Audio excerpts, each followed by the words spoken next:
Court కోలే. EWS reservation ఇచ్చినప్పుడు కోర్టుకి వేయలే.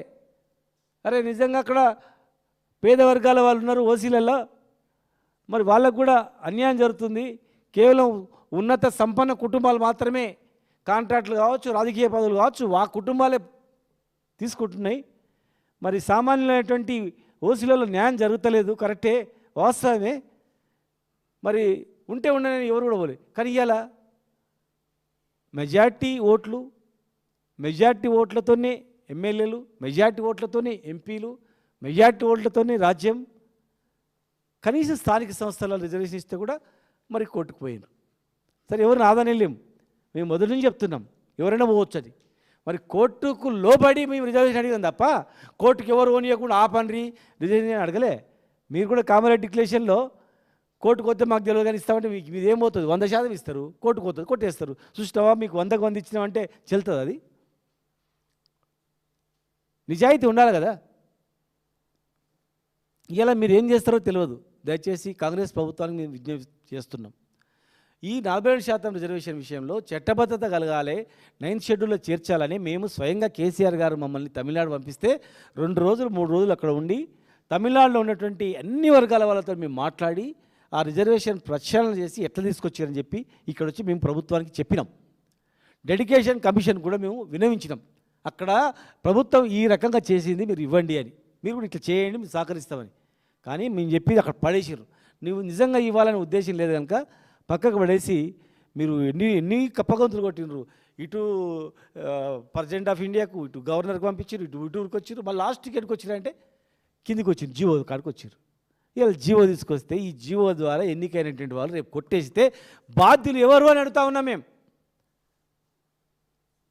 ఖచ్చితంగా మాకు అనుమానం వస్తుంది, వీళ్ళు అవుతారు, ఎలక్షన్ అవుతుంది, స్టేలో మీద అవుతుంది, గెలిచిన తర్వాత 4 రోజుల్లో తుస్సున పోతుంది, మళ్ళా పెట్టుకున్న పైసలు గీసలు ఉన్నాయన్నీ మొత్తం పోతాయి, దివాళా తీస్తారు, 2 నెలలకు వస్తారు. మళ్ళీ రేపు నిలబడమంటే కూడా వీడు ఎలక్షన్లో నిజంగా రిజర్వేషన్ వస్తే కూడా నిలబడాలని కూడా భయపడేటట్టు చేస్తారు తప్ప ఏం లేదు.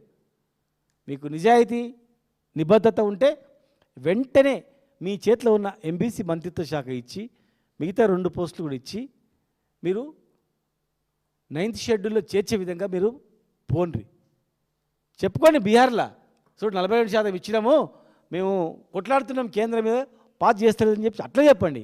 కానీ ఇక్కడెందుకు మోసం చేస్తారయ్యా? కష్టపడి వాడు ఎకరానో 2 ఎకరాలు కొనుక్కొని వాడు కూడా అరే నేను కూడా ఈ సర్పంచ్ని అయితే ఎంపీపీని అయితే ఇంత గౌరవం దక్కుతుంది నాకు కూడా అని చెప్పి వాడు ఆశతో ఉన్నటువంటి వాడిని రిజర్వేషన్ ఇవ్వకుండా మనం పైసలు ఖర్చు పెట్టించి దివాళీ ఇచ్చే కుట్రను దీని వెనుకల ఉంది అని నేను విజ్ఞప్తి చేస్తూ ఉన్నా. దయచేసి ప్రభుత్వానికి నేను విజ్ఞప్తి చేస్తూ ఉన్నా, మీరు చట్టానికి లోబడి వచ్చేటట్టు చేయండి. లేదనుకుంటే మీరు మాదే బాధ్యత, హైకోర్టు కొట్టేసినా సుప్రీంకోర్టు కొట్టేసినా మేము కూడా తప్పుకుంటాం అన్నటువంటి భరోసా మీరు ఇచ్చినప్పుడే మీలో ఉన్న నిజాయితీ బయటపడుతుందని, మీ చేతిలో ఉన్నటువంటివన్నీ ఇస్తున్నప్పుడే పదవులు అప్పుడు బయటపడుతుందని. విద్యా ఉద్యోగాల విద్యార్థులారా దయచేసి ఈ సమయం చాలా కరెక్ట్ సమయం. మరి మీకు ఉద్యోగం రావాలంటే ఈ పోటీ ప్రపంచంలో రిజర్వేషన్ ద్వారానే వస్తాయని మహాత్మా జ్యోతిబాపుల నుంచి చెప్పడం జరిగింది. మరి దయచేసి ఇప్పుడు ఇస్తాన్న ప్రభుత్వాన్ని మీరు గట్టి పట్టుకుంటే ఇస్తారు, రాజ్యాంగ సవరణ చేస్తారు. 42% విద్యా ఉద్యోగాల్లో అనేది పట్టుబట్టాలి. కేవలం ఈ 10-20 పదవుల గురించి కాదు, 10 మంది 20 మంది రాజకీయ నాయకులు బతికితే మాత్రమే కాదు, వాళ్ళు రిజర్వేషన్ వచ్చి పదవులు అనుభవిస్తే కాదు, విద్యా ఉద్యోగాలు వచ్చినప్పుడే ఈ జాతి బాగుపడుతుంది. మరి వాళ్ళు ఇచ్చే రిజర్వేషన్ కూడా వీళ్ళు ఇచ్చే రిజర్వేషన్ కూడా చెడ్డబద్ధత లేదు కనుక చాలా మోసపూరితంగా కనిపిస్తుంది కనుక చదువుకున్న విజ్ఞానాలు ఎవరే కానీ దయచేసి ఒక్కసారి మేము చెప్పింది వాస్తవమా కాదా అని ఈ 8-9 రాష్ట్రాల్లో జియో ద్వారా కొట్టేసినటువంటి జడ్జిమెంట్లను చూడండి, సుప్రీంకోర్టు జడ్జిమెంట్ చూడండి, హైకోర్టు జడ్జిమెంట్లో కూడా చూడండి. ఒకవేళ మీకు ఎవరైనా చదువు రాకపోతే మీ కొడుకో అల్లుడో మన్మడో చదువుకున్నాడు ఉంటే అయ్యా నెట్లో కొట్టి ఇవన్నీ ఏమేమి ఉన్నాయి